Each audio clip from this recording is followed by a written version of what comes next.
Okay, so the problem that I've got is I've had this indicator stalk replaced, and it was working.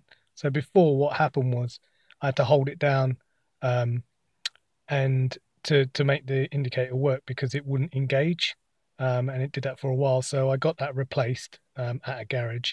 But now, when you engage it, you get a solid light.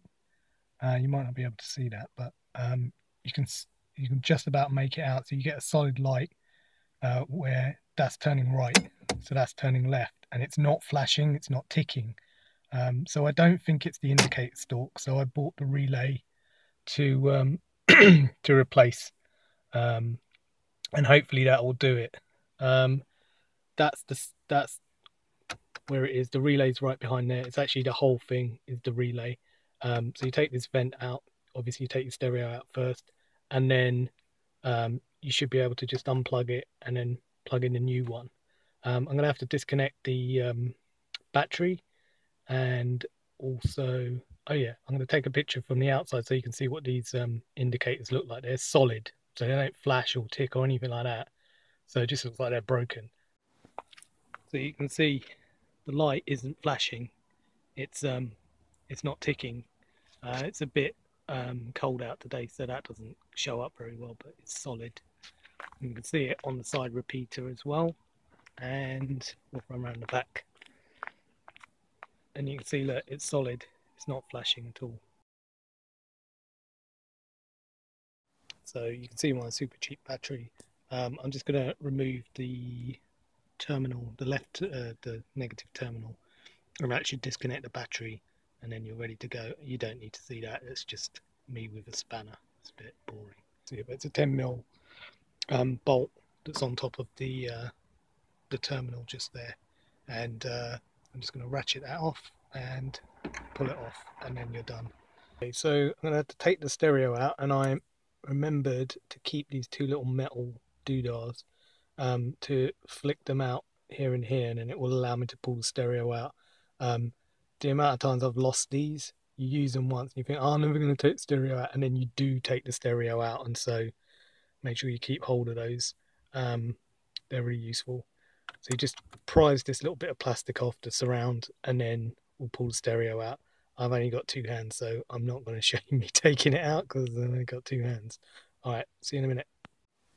So I did manage to get it out. It's a bit fiddly to get the surround off, and also it was actually really easy to just put the two prongs in either side and get them out. There's a couple of cables here which you need to take out. So there's the aerial, and there's the actual main, I think they call that a Molex connector, or just a connector. You just unplug that and then you're done, you're ready to go. So this cage has to come out. So these little weird tangs that you might have depressed, or I have at the top, to hold it in place, you need to pull those back out, and then you take the cage out, and then it's just the reverse to put it back in. So for my crazy hands, it's freezing. It's absolutely freezing. That is the ice on the windshield, and yeah, I'm trying to do this all at night as well, which is really clever, hence the blinding flash. Okay, so I'm looking for these screw holes, and there aren't any. So yeah, maybe I'm just being blind. There isn't one at the back either, which is what it says in the Haynes Manual. I thought it's too good to be true that the Haynes Manual be actually quite useful. There you go. So I'm gonna investigate further. Oh, it's like a dog fight. And we'll see what we can see. Hopefully I won't get killed by those dogs.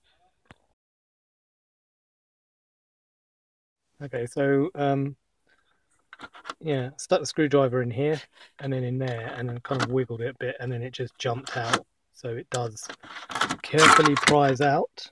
Oh, they're all in there, so that's good. And there's the screws, and they look like Torx. I think that's actually what it says in the Haynes Manual. So thankfully I've got a set that deals with that. Right, so back in business, taking the screws out. As you can see, they're out. Now, how do you pull this out? So it's about to just come off. It might be something that I need to, yeah, I think I need to disconnect this.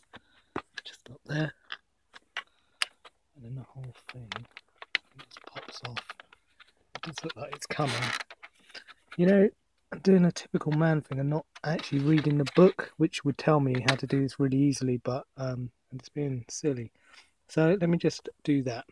Yeah, look at that lovely inside. Lovely. Okay, I'm gonna jimmy this. The Haynes just says pull it out. It's like being really unhelpful, just to pull the panel out. But I don't think you can just pull it out. It's coming. It's just a bit wiggly. It feels like it's attached. All of that. It's gone on one side. There we go. Maybe I should just stop slagging the Haynes off, because it's kind of telling the truth, and then it. Oh, bloody hell. That doesn't sound good. Sorry about that. That was a proper crack. Okay, there's a kind of, you kind of lift off over like that. I don't know if you're getting that, but you lift it over.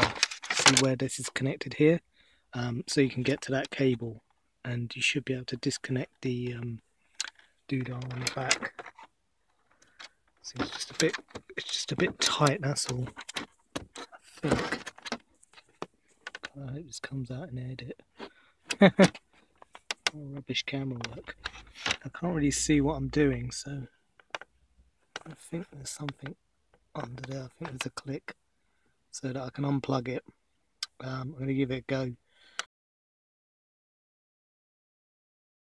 So it actually takes a bit of a wiggle to get it off, but it will come off. You hold one side one hand, this side with the other, and then just wiggle it like that, and it comes off. But you can see the prongs are pretty kind of in there. So there's no way to do it with the fascia panel, that thing attached, so forget about it. You do have to push this in out of that hole, as I said before, and it will work. So I'm just going to replace it. So that was a lot easier, it just kind of slipped in. I guess once you've done it, it's a lot easier to kind of get it together. So I'm probably not going to show you the rest of this because my battery's running down. So I'm just going to quickly put everything back, so feed these cables back through, and do up all the screws. So it's kind of the reverse of what you just did, but definitely putting that back together was a darn sight easier than taking it off. I guess once you've taken it off, you can see everything.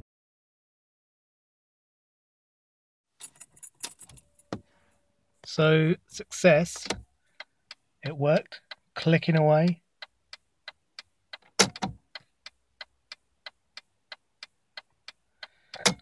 If anything, it's a bit loud, so I don't think I ever used to do that, or maybe it did. So yeah, it's all working. That's great. I'm just going to check it outside and check that it's actually doing what it should. So here we are, flashing away like a madden. Sides going, front. Lovely job.